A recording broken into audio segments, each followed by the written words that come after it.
Coaching సెంటర్ల అతి ప్రచారాలకు అడ్డుకట్ట వేయాలని కేంద్ర సర్కార్ నిర్ణయించింది. 100% జాబ్ గ్యారంటీ లాంటి ప్రకటనలు ఇకపై కనిపించకూడదని కోచింగ్ సెంటర్స్ కు కేంద్రం హెచ్చరించింది. ఇలాంటి మోసపూరిత అవాస్తవ ప్రకటనలతో కోచింగ్ సెంటర్లు అభ్యర్థులను మోసం చేస్తే కఠిన చర్యలు తప్పవని స్పష్టం చేసింది. దేశవ్యాప్తంగా ఉన్న కోచింగ్ సెంటర్స్ కు కేంద్రం కొత్త మార్గదర్శకాలు విడుదల చేసింది.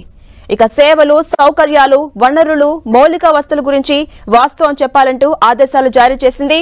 కోర్సులకు ఏఐసిటిఈ, యూజీసీ లాంటి సంస్థల అనుమతులు, గుర్తింపు అవసరమైతే ఆ విషయాన్ని స్పష్టంగా పేర్కొనాలని సూచించింది.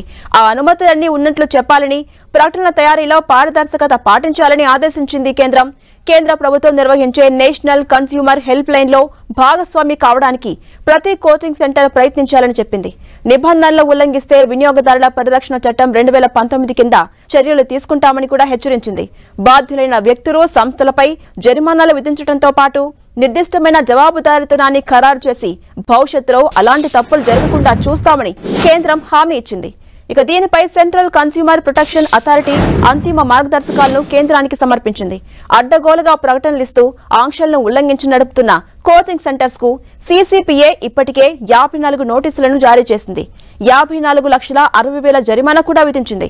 ఇక సెలక్షన్ తర్వాత జాబ్ వచ్చాక అభ్యర్థుల నుంచి ఎలాంటి రాతపూర్వక అంగీకారం తీసుకోకుండా వారి పేర్లను, ఫోటోస్ ను, ఇతర డీటెయిల్స్ ను ప్రకటనలలో కోచింగ్ సెంటర్లు వాడకూడదని మార్గదర్శకాల్లో కేంద్రం స్పష్టం చేసింది. అలాగే చాలా మంది యూపీఎస్సీ స్టూడెంట్స్ ప్రిలిమ్స్, మెయిన్స్ ను స్వతహాగా కష్టపడి చదువుకొని కేవలం ఇంటర్వ్యూ గైడెన్స్ మాత్రమే కోచింగ్ సెంటర్ల నుంచి తీసుకుంటారని కన్స్యూమర్ అఫైర్స్ సెక్రటరీ నిధి ఖరే తెలిపారు. ఇలాంటి అభ్యర్థుల ఫోటోస్ ను తమ కోచింగ్ సెంటర్స్ వల్లే సివిల్స్ క్లియర్ చేసినట్టుగా కొన్ని కోచింగ్ సెంటర్స్ ప్రచారం చేసుకుంటున్నాయని ఆమె చెప్పారు.